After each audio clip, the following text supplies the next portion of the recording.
जय श्री राम। परम प्रेम मेरे भाई बहन, साल भर के समस्त स्त्रियों के द्वारा किए गए पापों को, वो चाहे बच्ची रूपा हो, चाहे बड़ी रूपा हो, चाहे वृद्धा रूपा हो, सभी पापों को नष्ट करने वाला, पुनः पवित्र बनाने वाला ऋषि पंचमी का पावन व्रत प्रतिवर्ष भाद्रपद शुक्ल पक्ष पंचमी को किया जाता है, जो कि इस वर्ष जो है 8 सितंबर 2024 को है। अवश्य कीजिएगा। ये व्रत विवाहित, अविवाहित अथवा जिनके पति भी नहीं, वो सारे लोग भी कर सकते हैं।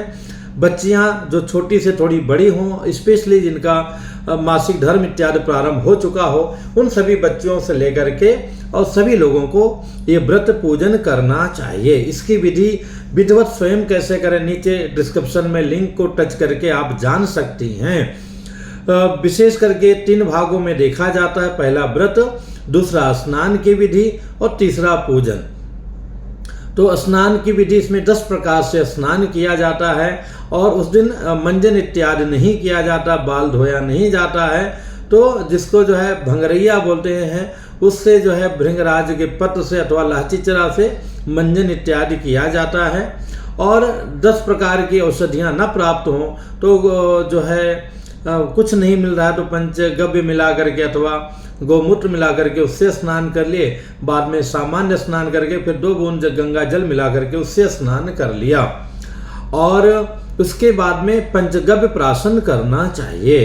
पंचगव्य का बहुत ही बड़ा महत्व है। जैसे अग्नि समस्त जो है कुछ भी डालो सब नष्ट कर देती है, उसी प्रकार से पंचगव्य हमारे दाहत्य अग्नि रिवेन धनम अग्नि की तरह हमारे समस्त पापों को पंचगव्य नष्ट कर देता है।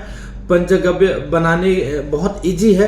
दूध दही पर्याप्त मात्रा में ले लीजिए, 1 बूंद उसमें घी डालिए, सब गौ माता का होना चाहिए। मान लिया दूध आपने आधा गिलास ले लिया, उसी में थोड़ा 20-25% गौ माता का दही डाल दिया, 1-2 बूंद घी डाल दिया, ज़्यादा भी डाल दिया। और उसके बाद में दूध दही घी होने के बाद गौ माता का जो गोबर है उसको थोड़ा सा छान करके वो डाल दिया और गोमूत्र डाल दिया। ये सब थोड़े थोड़े मात्रा में डालें और मिला करके और उसको जो है पान स्त्रियों को जो है श्रीम बोल करके पीना चाहिए। उसके बाद में फिर ऋषियों का पूजन किया जाता है और ऋषि पंचमी का व्रत कथा श्रवण किया जाता है, जो कि सारा पूरा विधि जो है नीचे लिंक में डिस्क्रिप्शन में है, आप उसको टच करके जान सकती हैं।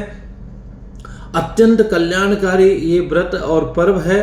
हम जिस प्रकार से हम सभी लोगों के पापों को ऋषि पंचमी श्रावणी के दिन हम लोग पूजा करते हैं, पहले स्नान इत्यादि करते हैं, फिर ऋषियों का पूजन करते हैं, महारनती का पूजा करते हैं, उसके द्वारा हमारे पाप नष्ट होते हैं, फिर जन्योपवीत धारण इत्यादि करते हैं।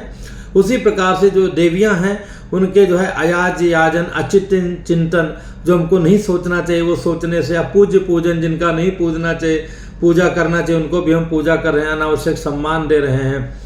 और अब अभक्ष भक्षण जो हमें नहीं खाना चाहिए उसको जो है हम जो है खा रहे हैं, इत्यादि नाना प्रकार के पाप होते हैं। पीरियड्स में मंदिर छूना, पवित्र आदमी को छूना, तमाम सारे भगवान के बर्तनों को टच करना इत्यादि, और भी बहुत प्रकार के पाप होते हैं। कई बार भ्रूण हत्या इत्यादि हो जाती है, अनजाने में हो जाती है, बहुत सारा दोष लगता है, पवित्रता नहीं वैसा हो पाता है जैसा होना चाहिए।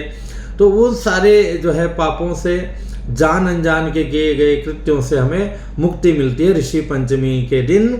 पवित्रता से अगर हम 10 विध स्नान नहीं कर सकते हैं, आसपास कोई नदी तीर्थ तालाब हो वहाँ जाके स्नान कर लें, वो भी नहीं हो सकता है, तो सामान्य स्नान करके उसमें गोमूत्र मिला के नहा लें, वो भी नहीं है तो 2 बूंद गंगा जल इत्यादि मिला के नहा लें। लेकिन हाँ, पंचगव्य अवश्य उस दिन प्राशन करने का प्रयत्न करना चाहिए। वो प्राशन कर लिया, नहीं है तो भैया आसपास कोई मंदिर है तो वहाँ चरणामृत भगवान का भी महत्वपूर्ण है, वो जो है पी लेना चाहिए।